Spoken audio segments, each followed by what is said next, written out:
Ceci est une population d'individus à l'état de nature. Dans cette situation, seule règne la loi du plus fort. Ces individus découvrent vite que pour résister à cette loi arbitraire, l'union fait la force. Ils décident donc de faire société, de devenir un peuple, et de créer autour d'eux un état de droit qui les protégera de l'arbitraire. Pour gérer ce droit, le peuple se nomme un représentant en qui il a toute confiance et à qui il donne tout pouvoir pour le protéger.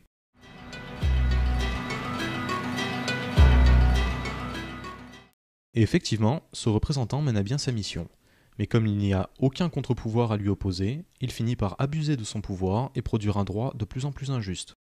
Le peuple constate alors que le droit l'opprime, alors même qu'il était censé le protéger. Et il choisit donc logiquement de changer de système de représentation. Il se nomme cette fois plusieurs représentants et non plus un seul, afin qu'aucun ne puisse prendre le pouvoir à son compte. Mais ces représentants en arrivent à s'unir, abusent de leur pouvoir et se mettent d'accord pour produire un droit qui ne suit plus que l'intérêt de quelques-uns.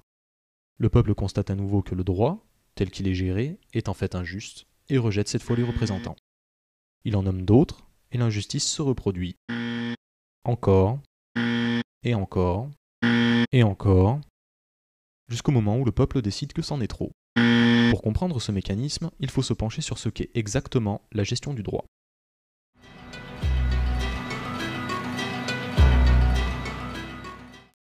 La gestion du droit est faite par des gens qui écrivent les lois, des gens qui les appliquent, et des juges qui les interprètent. Ces gens sont des professionnels, et comme tout professionnel, leur intérêt réside dans la conservation de leur activité et donc de leurs revenus. Pour cela, il est impératif pour eux d'avoir les moyens de sécuriser leur activité. De plus, il s'avère que le pouvoir va jusqu'à ce qu'il trouve une limite. S'il n'en a pas, il ira toujours plus loin dans les abus.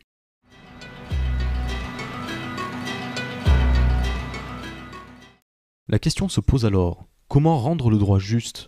Quelles limites mettre au pouvoir pour en empêcher les abus ? La solution serait que le peuple contrôle la gestion du droit, pour se donner une assurance que le droit ne deviendra pas injuste. Pour cela, il lui faut un cadre juridique. Le peuple décide donc d'ajouter une nouvelle entité, une règle, qui le protège en contraignant le droit. Cette règle, c'est la Constitution. Le peuple, qui reprend confiance dans son état de droit, nomme de nouveaux représentants et leur demande de mettre au point la Constitution avant de reprendre la gestion du droit. Est-ce qu'il n'y a pas là une erreur ? Si le peuple a une revendication à faire valoir auprès du droit, comment doit-il s'y prendre ? Puisqu'il n'y a pas de lien jusqu'au droit qui permette au peuple d'agir dessus, le peuple n'a d'autre choix pour s'exprimer que de lancer des pétitions, de manifester ou encore de faire grève. Mais ces revendications sont-elles suivies d'effets ? Il suffit que le droit n'en tienne pas compte pour qu'il n'y ait pas d'effet. Le peuple est donc à nouveau en présence d'un droit injuste. Mais comment le droit peut-il encore être injuste alors qu'il y a une constitution qui est censée protéger le peuple ?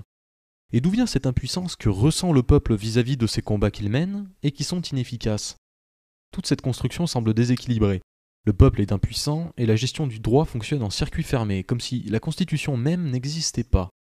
Mais justement, qu'implique exactement la Constitution ?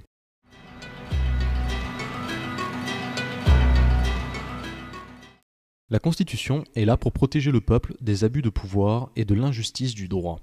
Pour ce faire, elle limite le pouvoir du droit. Et limiter le pouvoir du droit, c'est limiter du même coup l'activité des gestionnaires du droit, et même les révoquer si nécessaire.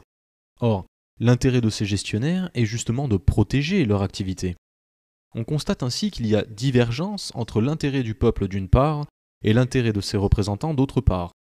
Le peuple ne peut donc pas demander à ses représentants, qui ne veulent pas de contraintes, d'écrire la Constitution qui est censée les contraindre. Il y a conflit d'intérêts. Ces représentants écriront nécessairement des règles qui ne les contraindront pas, donc l'impuissance du peuple, et ce, dans l'intérêt de leur propre puissance. Mais alors, si les représentants ne peuvent pas écrire la Constitution, qui s'en chargera ?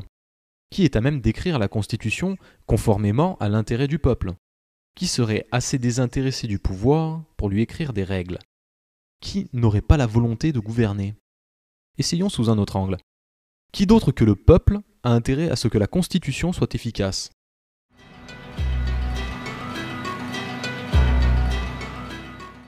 C'est exact, le peuple ne doit pas demander à ses représentants d'écrire la Constitution. Il doit l'écrire lui-même, conformément à son propre intérêt. Et sitôt que le peuple reprend le contrôle de sa Constitution, tout s'équilibre.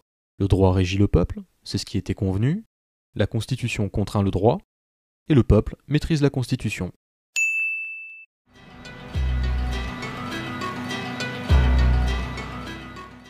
Voici le résumé des principes mis en œuvre. Tout d'abord, pour se protéger de l'arbitraire, le peuple se soumet au droit. Ce droit nécessite des limites, sinon il devient injuste. Donc, pour se protéger des abus de pouvoir et de l'injustice du droit, le peuple soumet le droit à la Constitution. Et enfin, pour clore la boucle, puisqu'il est dans l'intérêt du peuple que la Constitution le protège, le peuple écrit et prend le contrôle de la Constitution.